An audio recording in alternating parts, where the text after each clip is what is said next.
This is Professor Michael Chapman. I'm one of the most experienced IVF doctors in Australia. I believe that an important part that I can contribute is to educate patients in relation to fertility, infertility, and all that involves. These series of podcasts help to educate you. I hope they are helpful to you. If you wish to know more, however, I'm more than happy to have you contact me via email, which is profmchapman@gmail.com, or make an appointment to see me on 9138 4222. We have a question from Lee, who asks, how does your diagnostic thinking differ when a couple previously conceived naturally but now are struggling? Okay, well, it doesn't really change my view at all, other than to say to you, if you need to go through IVF, you've got a better chance than if you hadn't had a pregnancy before. But it would be the same diagnostic processes that I would use on a patient coming to me for the first time. Check the sperm, because sperm changes. People have, even things like influenza can knock off a sperm count for 3 to 6 months. Then on the female side, the delivery itself, or if there was an infection afterwards, cesarean section, increase the difficulties getting pregnant, can increase the difficulties getting pregnant. So I was doing all those assessments of fallopian tubes, using a high-COSY ultrasound, doing blood tests to check that ovulation is happening regularly. So it's the same routine.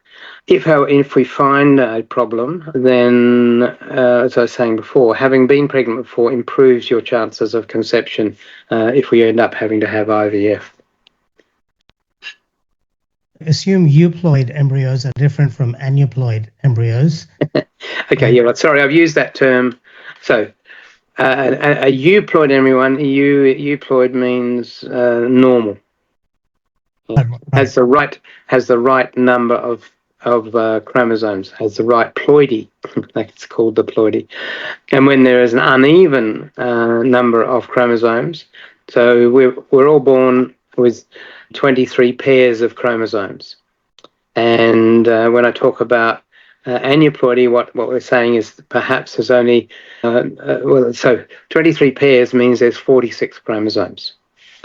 And when I say aneuploidy, it may be there's only 45 chromosomes, or there's something called triploidy, where there's 3 of the same chromosome. The example that we all know and have heard about is Down syndrome. And Down syndrome is a triploidy of one specific chromosome, chromosome 21.